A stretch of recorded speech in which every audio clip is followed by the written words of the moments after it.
नमस्कार। Hello doctor कार्यक्रम में आप सभी दर्शकों का हार्दिक स्वागत, अभिनंदन। दर्शकों, जैसे कि आप जानते ही हैं, सोमवार को ठीक 4 बजे हेलो डॉक्टर की समस्त टीम उपस्थित हो जाती है आपके समक्ष। एक विषय को हम लेकर आते हैं और उस विषय में हम विस्तृत रूप से स्टूडियो में बैठकर चर्चा करते हैं, जिससे कि हम ये कोशिश करते हैं कि जिस भी विषय को हम चुनें, घर बैठे हम आपको ज़्यादा से ज़्यादा जानकारी दे सकें। अगर आप हमारे नियमित दर्शक हैं तो आपको ये भी पता होगा कि हमारा ये कार्यक्रम सजीव प्रसारित होता है और फ़ोन इन पर भी आधारित है। यानी कि विषय से संबंधित अगर किसी भी तरह की कोई भी जिज्ञासा आपके मन में है, आप कुछ पूछना चाहते हैं, तो मौका हो जाता है आपके पास भी हमारे मोबाइल नंबरों के माध्यम से हम तक अपने प्रश्नों को पहुँचाने का। तो जल्दी से पहले आप हमारे मोबाइल नंबर्स नोट कर लीजिए, उसके बाद मैं आपको बताऊंगी अपने आज के कार्यक्रम में जो हमने विषय चुना है उसके बारे में। पहले मोबाइल नंबर नोट कर लीजिए। हमारे नंबर्स हैं 7579428028। दूसरा नंबर है 7579428047। नंबर्स आपने लिख लिए होंगे, मिला लीजिए। 7579428028। दूसरा नंबर है 7579428047। विषय से संबंधित आप प्रश्न कीजिएगा और जैसे ही आपकी कॉल कनेक्ट हो जाती है, हमसे बातचीत आपकी शुरू हो जाती है, तो टीवी की आवाज़ को पहले आप कम कर दीजिए। अपना नाम बताइए, शहर का नाम बताइए, प्रश्न पूछिए। उसके बाद आप टीवी की आवाज़ को बढ़ा के आप उत्तर उसमें आप सुन सकते हैं। ज़्यादातर हमारे दर्शक करते हैं कि टीवी पर अपनी आवाज़ को आप सुनते हैं, जिससे होता यह है कि हम आपकी आवाज़ को नहीं सुन पाते। और हमारे YouTube के दर्शक इस वक्त जो हमें लाइव देख रहे हैं, हम उन्हें भी कहते हैं, अगर आपके मन में भी जिज्ञासा है तो आप कमेंट सेक्शन में जाइए, कमेंट लिखिए। हम कोशिश करेंगे आपके कमेंट्स को अपने कार्यक्रम में शामिल करने की। दर्शकों, हम बता देते हैं आज का हमारा जो विषय है वो है पोषण और पढ़ाई। अब आप ये सोच रहे होंगे कि ये क्या हुआ विषय। आप सभी जानते होंगे कि 8 मार्च 2018 में माननीय प्रधानमंत्री ने पोषण अभियान एक शुरू किया था और पूरी तरह से सितंबर माह को पोषण माह के रूप में डेडिकेट किया गया है। पूरे सितंबर माह को हम जो है पोषण के संबंध में बातचीत करते हैं और हर वर्ष एक नई थीम दिया जाता है, एक विषय दिया जाता है। और इस बार की जो थीम है महिला स्वास्थ्य, बच्चा और शिक्षा, ये इस बार का थीम है। तो इस वजह से आज जो हम बातचीत करने वाले हैं, बच्चों के स्वास्थ्य के बारे में बात करेंगे और साथ ही साथ हम बात करेंगे पोषण की क्या आवश्यकता है हमारे शिशुओं के जीवन में, क्यों ज़रूरी हो जाता है, उनके स्वस्थ रहने में पोषण की आवश्यकता क्यों हो जाती है। तो ये बहुत सारी बातचीत आज हम अपने स्टूडियो में बैठकर करने वाले हैं और इस विषय में विस्तृत रूप से चर्चा करने के लिए आज हमारे साथ हैं देहरादून शहर की वरिष्ठ बाल रोग विशेषज्ञ डॉक्टर गीता खन्ना। और हम आपको यहाँ पर ये भी बता दें, आप अध्यक्षा भी हैं, राज्य बाल अधिकार आयोग संरक्षण आयोग की आप अध्यक्षा भी हैं। डॉक्टर साहब, बहुत बहुत स्वागत है स्टूडियो में आपका। डॉक्टर साहब, जैसे कि हर बार थीम दिया जाता है, ये 5वां राष्ट्रीय पोषण माह चल रहा है और इस बार का जो थीम दिया है महिला स्वास्थ्य पर दिया है। और हमारे अगर दर्शक जो लगातार हमें देख रहे होंगे तो हमने आज से 2 हफ्ते पहले कार्यक्रम हम कर भी चुके हैं, महिलाओं के लिए पोषण की आवश्यकता क्यों ज़रूरी है। और आज हम बात करेंगे बच्चों के स्वास्थ्य पर और पौष्टिक आहारों की जो आवश्यकता है बच्चों के लिए, साथ ही साथ पढ़ाई की आवश्यकता क्यों है। ये सारी बातें जो हैं आज हम करने वाले हैं।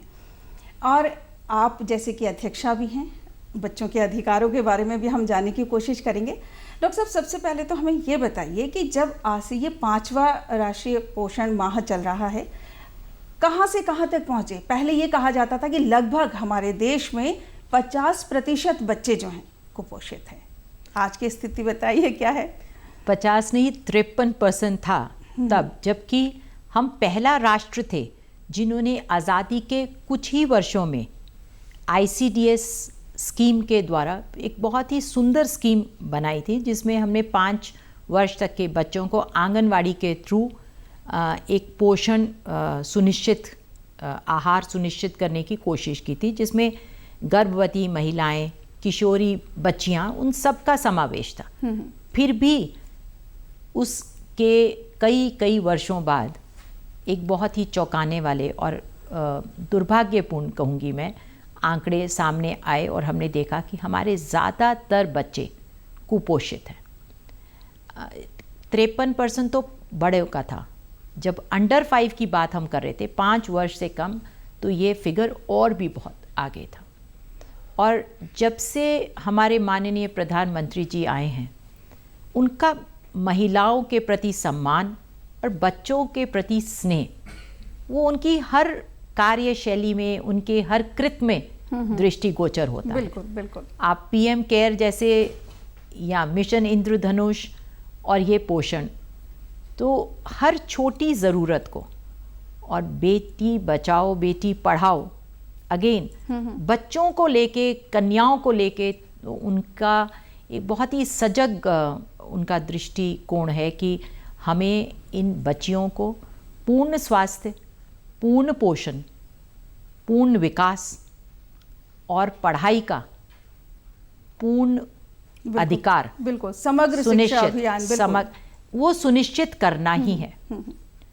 आप लोग अक्सर हम ये मानते हैं कि पोषण का संबंध शारीरिक विकास से है, पर आप ये भी जानकर शायद ना जानते हो हमारे कुछ दर्शक, कि बच्चे के जो मस्तिष्क का विकास है वो 5 वर्ष की आयु तक ऑलमोस्ट एडल्ट हो जाता है, वयस्क जितना पहुंच जाता है। यानी कि शिशुओं में पोषण शारीरिक विकास के लिए तो ज़रूरी है ही है, मस्तिष्क का विकास अगर उस 5 साल में हमने उसके पोषण पे पूर्ण रूप से ध्यान नहीं दिया तो उसका जो मस्तिष्क का विकास है वो भी रुक जाता है, कहीं ना कहीं उसमें भी विकृति आ जाती है। अच्छा, इसीलिए कहा जाता है कि 1000 दिन 1000 डेज बहुत इंपॉर्टेंट होते हैं एक शिशु के लाइफ के। एब्सोल्युटली, पहले 2 साल और भी ज़्यादा इंपॉर्टेंट होते हैं, एंड देन 5 इयर्स, तो ये बिल्कुल बेंचमार्क है।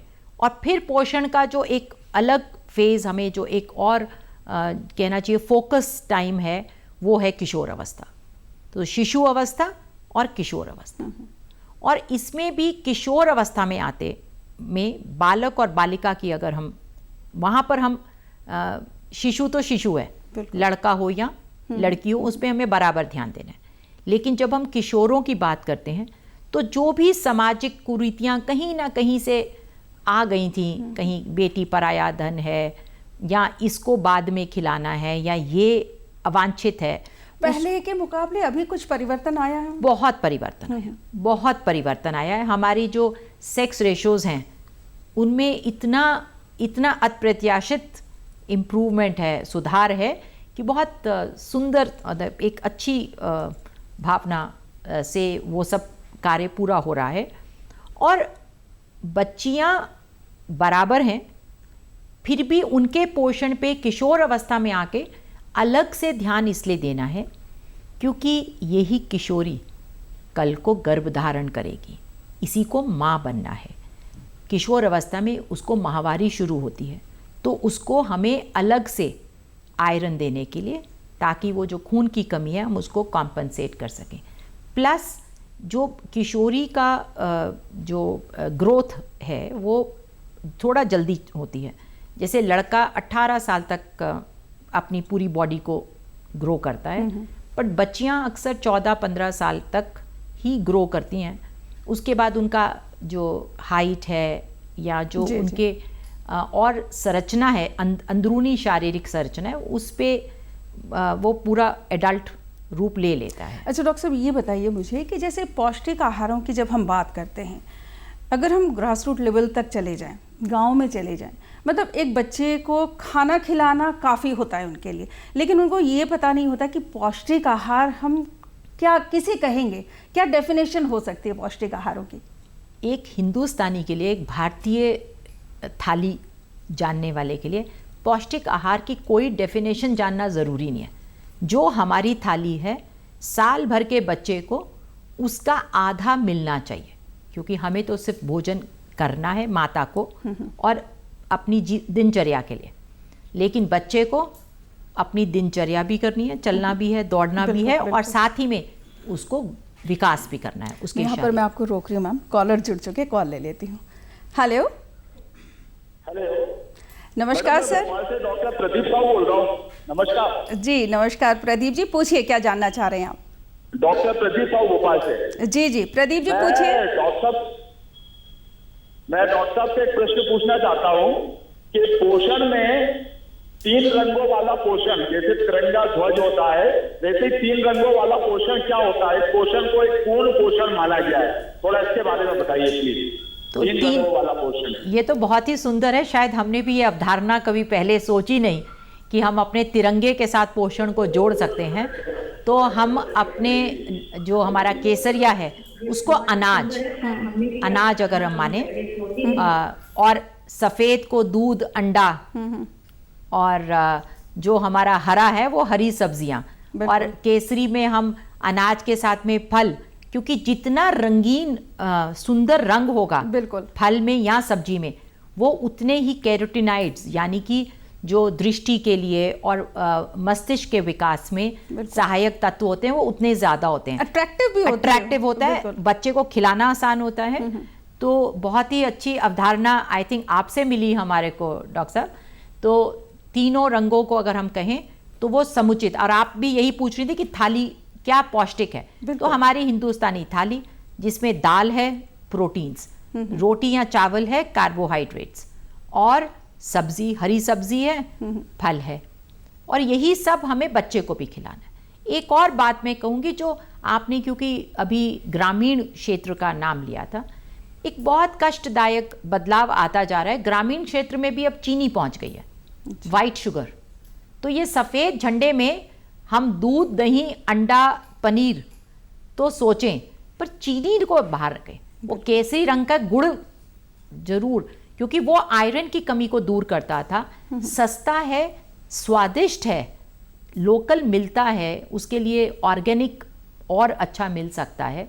तो चीनी का परित्याग करें, गुड़ को वापस अपने हम खाने की थाली में ले आएं, साबुत दालें खिलाइए, हरी सब्जी खिलाइए। तो जो बहुत सारे शहरी बच्चे और ख़ास तौर पे जो थोड़े और अच्छे इकोनॉमिक स्ट्रेटा के बच्चे हैं, उनमें कब्जियत की आप बहुत सुनते हैं। बिल्कुल। और वो कब्जियत रिफाइंड खाने से, अंग्रेज़ी टाइप का जो खाना, यानी कि ब्रेड खिला दी, चॉकलेट खिला दिया, मैगी, जूस पिला दिया, मैगी खिला दी। मैगी खिलाइए, पर मैगी इतनी है आटे और सब्जी की तरह से, अगर आप मैगी का रेशो रखिए कि उसमें खूब सारी सब्जी है तो मैगी भी ठीक है जी। तो मैदा भी गेहूं है, पर क्या है उसमें रफेज नहीं है, तो कब्जियत करता है। बिल्कुल। तो हमें रफेज में केला सबसे सुंदर, सस्ता, सुलभ तरीके से अवेलेबल फल है केला। मतलब कहने का तात्पर्य ये हुआ कि हमारे आसपास जो फ्रेश हम खाना बना के खिला सके बच्चों को, मौसमी एक फल हम बच्चे को खिला सके, तो वो पौष्टिक आहार हो गया। बिल्कुल। मौसमी विटामिन सी के लिए तो चाहे मौसमी संतरा जो भी उस मौसम में हमारे को उपलब्ध है, और ज़रूर कोशिश करिए चाहे आपके पास कितने भी संसाधन हो कि हम मौसमी सब्जी, मौसमी फल ही बच्चे को खिलाएं। एक बार फिर अपने प्रधानमंत्री जी की अगर बात कहूँ, तो जब वो आए थे तो उन्होंने खिचड़ी को राष्ट्रीय आहार की तरह से एक बार बनाई भी थी। और क्योंकि खिचड़ी में हम दाल डालते हैं प्रोटीन्स के लिए, चावल डालते हैं कार्बोहाइड्रेट, उसी में सब्जी डाल दीजिए और एक कुकर की सीटी में बन जाता है। उसमें ना तो पोषक तत्वों का हमने हनन करा, बनाने में आसान है। तो कामकाजी महिला भी जो घास काट के बाहर से आई है या आंगनवाड़ी में भी, और उस पर से घी ज़रूर डाल दीजिए। बच्चे के लिए घी बहुत ही सुंदर है। और कुछ बीच में कुछ वर्ष तक हम लोगों ने देसी घी को एक बहुत बड़े दुष्प्रचार का शिकार रहा कि देसी घी से धमनियों का कोलेस्ट्रॉल जम जाता है, रुक जाता है। ऐसा बिल्कुल नहीं है। अच्छा बना हुआ देसी घी स्वादिष्ट है जी। उसको तलिए या भूनिए मत, कच्चा, जैसे पुराने जमाने में। तो मैंने आपने जो बनाई है उसके ऊपर से घी डालिए, दाल में ऊपर से घी डालिए। अच्छा डॉक्टर साहब, ये बताइए ना कि हम कैसे पहचानेंगे कि बच्चा कुपोषित है? देखिए, अब तो बहुत ही सुलभ है ग्रोथ चार्ट्स का मिलना इंटरनेट पे। आंगनवाड़ी पे भी जो बच्चा जाता है वहाँ पर उसका हाइट, वेट अगर टाइम से, मतलब वो एज के हिसाब से बिल्कुल, मतलब वो बिल्कुल एस्टैब्लिश्ड ग्राफ्स हैं कि इतना हाइट है बच्चे का, ये उम्र है तो इतना वजन होना चाहिए।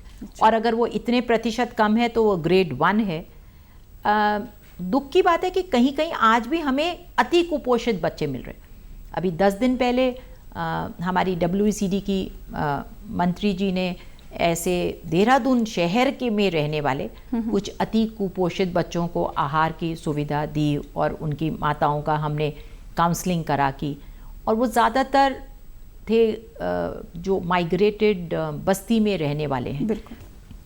बहुत आसपास जल्दी जल्दी बच्चे हो रखे हैं, और क्या है, पहले ही कुपोषित बच्चा गर्भ में ही पैदा हो रहा है। तो एक बार फिर आए अगर कि किशोरी को किशोर के मुकाबले और ज़्यादा क्यों ध्यान देना है, क्योंकि यदि किशोरी कुपोषित है तो कल को वो एक कुपोषित माँ बनेगी, और कुपोषित माँ एक अंडरवेट कम वज़न वाले बच्चे को जन्म देगा। वो कम वज़न वाला बच्चा ज़्यादा बीमारी का शिकार होगा और बाद में कुपोषण का भी शिकार रहेगा। इसलिए हमें किशोर अवस्था आते आते किशोरी के पोषण पे, और फिर गर्भ के समय में महिलाओं के पोषण पे, या जब वो स्तनपान करा रही हैं तब उनके भोजन पे हमें अत्यधिक ध्यान देना है। बिल्कुल। अच्छा डॉक्टर साहब, कई बार ये होता है ना कि लोगों को पता ही नहीं होता। अगर जैसे कि अभी आपने कहा कुछ ऐसे गरीब तबके के लोग हैं, बस उन्होंने क्या किया, दाल चावल अगर बनाया उन्होंने, ठीक है, बच्चे के आगे रख दिया, बच्चे ने खाया नहीं खाया वो ये देखते भी नहीं हैं, और उसको किस तरह से हाइजीनिकली पकाना है उनको ये भी नहीं पता होता है। तो मतलब क्या किसी तरह का प्रचार प्रसार ग्रास रूट लेवल पर किया जा रहा है? काफ़ी है। आंगनबाड़ी में अब बहुत सारा ऐसा मटेरियल सुलभ अवेलेबल है। PHCs में, सब सेंटर्स में हर ANM को प्रशिक्षण दिया गया है, हर आशा पोषण के बारे में जानकारी, बस उसको अपनाने की देरी। और मैं बताऊं, भारतवर्ष में आज भी पोषक आहार महंगा नहीं है। आप अगर बाकी किसी भी विकसित देश में जाके जब खाने का एक थाली का उनकी आय के अनुरूप भी अगर आप एक देखेंगे तो हमारे यहाँ आज भी खाना सुलभ है और सस्ता है। आप आलू खिला सकते ना, उबला हुआ आलू, नमक लगाइए, थोड़ा सा घी ऊपर से डालिए, घी मक्खन कुछ भी डालिए, और हल्का सा नमक। उबला हुआ आलू एक बहुत पौष्टिक आहार है, उसमें विटामिन C है, उसमें कार्बोहाइड्रेट्स हैं, कैलोरीज हैं, और वो स्वाद हो जाता है। मैं नहीं समझती कि कोई बच्चा, एक पीडियाट्रिशियन के तौर पे, कि कोई बच्चा ऐसा होगा जो केले को, आलू को एंड ऑफ कोर्स आइसक्रीम को पसंद ना करता हूँ, या चॉकलेट को। सो आइसक्रीम और चॉकलेट हम नहीं प्रमोट कर रहे हैं, वो जंक में आता है। बिल्कुल। हाँ, हम बच्चे को इनाम के स्वरूप कभी दे सकते हैं, लेकिन पोषण के लिए सिर्फ थोड़ी सी जानकारी। तो मैंने कहा ना, खिचड़ी, कामकाजी बस्ती की महिला भी घर में आई, बच्चा आया और उसने वो दाल चावल, कुछ हरी सब्जियां, आलू, सीटी बजाई, एक सीटी में खिचड़ी तैयार होती है। बिल्कुल, ऊपर से घी डाला। मतलब पौष्टिक आहारों की जब हम बात करते हैं तो कहीं से आपको कुछ खरीद के ला के देने की ज़रूरत नहीं है बच्चे को। बहुत सारे ऐसे कैपेबल जो लोग हैं वो सोचते हैं कि हाँ, डब्बा बंद जो खाना हमें बाहर से मिल रहा है कहीं ना कहीं वो पौष्टिक होगा, वो खर्च कर सकते हैं, अफोर्ड कर सकते हैं, तो शायद उन्हें लगता है कि हम अपने बच्चे को वो खिलाएं, जबकि उसकी ज़रूरत नहीं है। घर में सूजी की खीर बना के आप बच्चे को खिला सकते हैं। डब्बा बंद पौष्टिक आहार हो ही नहीं सकता, क्योंकि जो प्रोसेसिंग में एक तो बहुत सारे तत्वों का नष्ट हो जाते हैं, और उसकी प्रिजर्वेशन के लिए हमें कुछ बहुत अवांछित तत्व उसमें मिलाने पड़ते हैं। देखिए, नट्स की बात करें, हम कहें कि जी आपको मेवा खिलाना चाहिए, अरे हम तो गरीब हैं, हम कैसे? मूंगफली, बिल्कुल, भुनी हुई मूंगफली, तली हुई नमकीन मूंगफली, बच्चे खुशी, एक मुट्ठी मूंगफली, इतना गुड़, अगर बच्चा रोज खा रहा है स्नैक्स में, यानी कि वो जो चिप्स ले देते ना 5 रुपए की पैकेट, है ना, उसकी जगह आप एक मुट्ठी मूंगफली और थोड़ा सा गुड़ चना अगर बच्चे को स्नैक्स की तौर पे दें, बिस्कुट की जगह, चिप्स की जगह, तो बच्चा कुपोषित रह ही नहीं सकता। जो भी आप खाना दे रहे हैं उसमें आप हमारी तरफ से, ये पोषण माह के अपने प्रण की तरह से, एक केला, एक अंडा, एक मुट्ठी मूंगफली और चना गुड़, ये इसका एक्स्ट्रा समावेश कर दीजिए। कोई भी बच्चा बहुत लंबे समय तक कुपोषण नहीं रह सकता। खाने में 1 चम्मच घी सुबह, 1 चम्मच शाम। ना किसी विटामिन की गोली की ज़रूरत पड़ेगी, ना किसी डब्बा बंद प्रोटीन शेक की ज़रूरत पड़ेगी। और जहाँ तक बच्चे का खाने में रुचि ना लेने का सवाल है, तो वो तो हमें पैदा करनी पड़ती है। बिल्कुल। अगर हम लंबे समय तक, जो माएँ हैं वो भी कभी कभी थोड़ा सा आलसी हो जाती हैं। आलसी नहीं, वो डर जाती हैं कि, और एक अलग सा विश्वास हम पैदा कर लेते हैं कि दूध पे बच्चा इतने से इतना बच्चा पैदा हुआ था, 6 महीने में इतना मिला। अरे दूध से इतना हुआ, अब 6 महीने के बाद भी उसको दूध ही पिलाते रहो।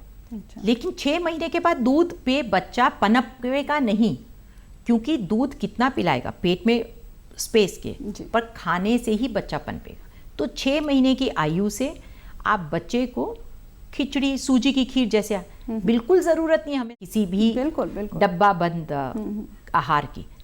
और सबसे बड़ी बात, बोतल, ये जो फीडर है, उसको अगर आप सब लोग अभी बैठे खुद से ही अपने मुंह में अंगूठा डालें, अपनी एक उंगली डालें और चूसने की कोशिश करें, तो और आप जानेंगे कि बोतल से जब हम दूध सक करता है बच्चा, वो प्रक्रिया खाने को निगलने की प्रक्रिया से बिल्कुल उलट होती है। बिल्कुल। बोतल से दूध खींचने के लिए हम जीभ से धक्का बाहर देते हैं, खाना खाने के लिए हमें जीभ से धक्का अंदर देना, और थोड़ी मेहनत भी करनी पड़ती है। हाँ, उसको थोड़ा सा स्वादिष्ट बनाने के लिए। लेकिन जब तक हम खाने के बदले में दूध, और वो भी बोतल का दूध देते रहेंगे, बच्चा सीख ही नहीं पाता। वो क्या करता है, खाने को चबाता है। अब वो 2 साल का हो गया, उसके दांत भी आ गए, बच्चे ने चबा लिया, फिर वो, तो माँ कहती देखिए जी वो तो उगल देता है। बिल्कुल। अरे वो उगले नहीं है, वो बेस्वादी की वजह से नहीं उगले हैं। उसे मालूम यही है कि खाने को अंदर लेने के लिए हमें जीभ से धक्का बाहर देना है। मतलब इजी है दूध, बॉटल जो है दूध पीना, उसमें बहुत आसान हो जाता है। लेकिन उससे डायरिया और कुपोषण का बहुत बड़ा कारण है। अच्छा डॉक्टर साहब, मैं ये भी जानना चाहूँगी आपसे, जैसे कुपोषित बच्चे हैं, किस तरह की बीमारी होने का मतलब उनको चांसेस होते हैं, क्या संभावनाएं होती हैं? हर बीमारी, निमोनिया, दस्त, खसरा, अभी बहुत सारा चिकन पॉक्स, ये हैंड एंड फुट, कोई भी बीमारी का आप नाम लें, टीबी, ये कुपोषित बच्चे में मिलेगा ही, क्योंकि पोषण का सीधा संबंध है शारीरिक विकास से, हमारी प्रतिरोधक क्षमता, इम्यूनिटी से, और हमारे मस्तिष्क के विकास से। बिल्कुल, मानसिक विकास भी उसी से हो जाएगा। बिल्कुल। अच्छा डॉक्टर साहब, कई बार ऐसा होता है कि ये सुनने में बहुत आता है कि कुपोषित बच्चे की हाइट जो है, अक्सर जो है हमें जिन बच्चों की हाइट कम मिलती है एवरेज बच्चों से, तो वो कुपोषित ज़रूर होते हैं।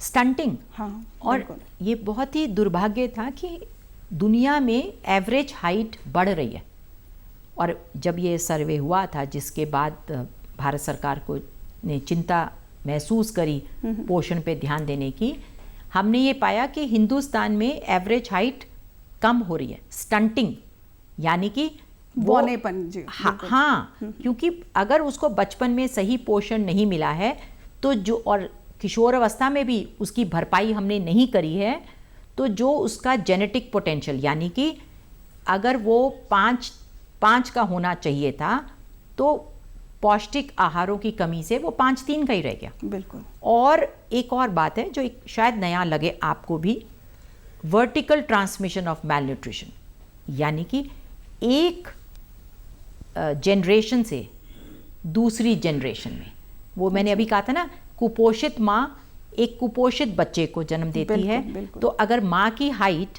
कम थी, तो आगे बच्चे की हाइट स्वाभाविक रूप से कुपोषण की वजह से बिल्कुल कम रहेगी। इसको हम कहते हैं एक जनरेशन से दूसरी जनरेशन में हाइट का, तो वर्टिकल ट्रांसमिशन। बिल्कुल। और अगर हम बच्चे की स्वास्थ्य की बात करते हैं, जैसे अभी आपने कहा कि कुपोषित अगर माँ होगी तो बच्चा होगा, तो कहीं ना कहीं गर्भावस्था से ही उसके स्वास्थ्य की देखभाल शुरू हो जाती है। बिल्कुल। जहाँ अच्छा खाना जो है एक माँ खाएगी, पौष्टिक आहारों का सेवन करेगी, तो उसके गर्भ में जो पल रहा शिशु है वो स्वस्थ होगा। ये कोई अब सांस्कृतिक, हाइपोथेटिकल या माइथोलॉजिकल बात नहीं रह गई है। इनफ साइंस एविडेंस है, साइंटिफिक एविडेंस है, साइंटिफिक रिसर्च ने के द्वारा बैकअप है, मॉडर्न साइंस की रिसर्च के द्वारा बैकअप है कि बच्चे का गर्भ में संस्कार, बच्चे का गर्भ में पोषण और बच्चे का अपने गर्भ में ही बाहर के वातावरण से रिश्ता जुड़ जाता है। अब ये कोई अभिमन्यु और महाभारत की कथा नहीं रह गई है, ये साइंटिफिक एविडेंस है इस बात का कि गर्भ में, इसलिए गर्भवती महिला को हमारे संस्कारों में इतना उच्च स्थान दिया गया था। उसे क्या कराओ क्या ना कराओ, कैसा खिलाओ कैसा ना खिलाओ, और अगर वो स्तनपान कर रही है तो इतनी जल्दी वो दोबारा से गर्भ धारण ना करे। और स्तनपान को भी महिलाओं के लिए एक ये संदेश है, मेरी एक रिक्वेस्ट है कि 2 वर्ष के बाद बिल्कुल भी स्तनपान को कंटिन्यू करके वो ना तो अपनी सेहत को ठीक रख रही हैं और ना ही वो अपने बच्चे के साथ कोई सही कर रही हैं। इनफैक्ट महिलाओं की जो सेहत है, उनका पोषण है, वो तो पूरे समाज के लिए इसलिए ज़रूरी है कि कुछ भी कर लें, घर की धुरी तो महिला है, माँ है। बिल्कुल। और जहाँ माँ स्वस्थ नहीं है, बिल्कुल, वो पूरा घर अस्वस्थ हो जाता है। अच्छा डॉक्टर साहब, आप राज्य बाल अधिकार संरक्षण आयोग के अध्यक्षा भी हैं और इस बार की जो थीम है शिक्षा भी और पोषण भी, ये इस बार की थीम है, तो मतलब किस तरह से, अब जैसे बहुत सारे परिवार ऐसे हैं, छोटे हैं, मतलब गरीब तबके के जो बच्चे हैं वो शिक्षा से वंचित रह जाते हैं, और पोषण भी उनका अधिकार है, शिक्षा भी उनका अधिकार है। आई थिंक मौलिक अधिकारों में 3 ही सबसे बड़े हैं, पोषण, स्वास्थ्य और शिक्षा बच्चे के लिए। You know, the right to protection, care, nutrition, health and education. तो इसीलिए, और मैंने अभी कहा ना कि पोषण का सीधा संबंध मस्तिष्क के विकास से भी है, और जब बच्चे को सही पोषण नहीं मिलता है तो आप कितनी भी कोशिश कर लीजिए, वो अपने लेसन को उतनी अच्छी तरह से याद नहीं कर पाएगा, उतना याद नहीं रख पाएगा, तो परेशान होगा, और वो भी उसके लिए एक अलग से स्ट्रेस आ जाएगा। तभी कई बार ऐसा होता है, सारे बच्चे एक बराबर नहीं होते। क्लास में भी जब हम देखते हैं तो कुछ बच्चे 90% वाले होते हैं, कुछ बच्चे 50% वाले होते हैं, तो कहीं ना कहीं बौद्धिक विकास की बात हो रही है इसमें भी।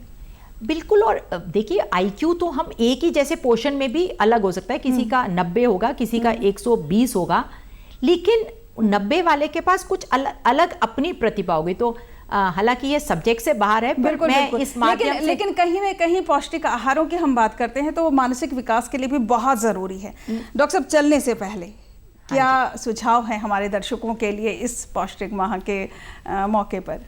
देखिए, बच्चे को माँ के दूध जैसा और कुछ भी आप उपहार नहीं दे सकते। वो एक ऐसा अमृत है जो पहले घंटे से हमें स्तनपान कराना है और 6 महीने तक खाली स्तनपान पर अपने बच्चे को रखना है।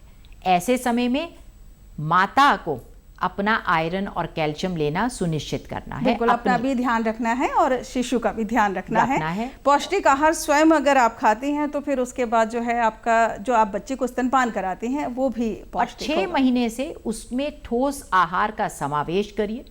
1 साल का होते होते बच्चे को 3 समय आहार दीजिए। वो दाल चावल की खिचड़ी हो सकती है, वो सूजी की खीर हो सकती है, वो केला हो सकता है, वो, और सब में थोड़ा सा घी ऊपर से ज़रूर डालिए। खाने में रंग बिरंगी, बिल्कुल, मतलब उसको अट्रैक्टिव थाली आपको बनानी होगी, जो कि बिल्कुल बच्चा देखे और उसको खाने के लिए उसको मन हो, बिल्कुल प्रेरित हो जाए। डॉक्टर साहब, आप स्टूडियो में आए, बहुत अच्छी जानकारी दी, समय निकालने के लिए आपका बहुत बहुत धन्यवाद। नमस्कार। दर्शकों, हमें उम्मीद है आज हमने जितनी भी बातचीत की पौष्टिक आहार के बारे में, आपको ज़रूर पसंद आई होगी। कैसी लगी हमारी आज की बातचीत? फीडबैक अगर आप हमें देना चाहें तो दूरदर्शन केंद्र देहरादून उत्तराखंड के पते पर, और साथ ही यूट्यूब के माध्यम से भी आप कमेंट सेक्शन में जाके हमें लिखकर भेज सकते हैं। आज के लिए हम चाहेंगे इजाज़त। अगले अंक में एक नए विषय के साथ हम फिर से उपस्थित होंगे। तब तक के लिए हेलो डॉक्टर की समस्त टीम को दीजिए इजाज़त। नमस्कार।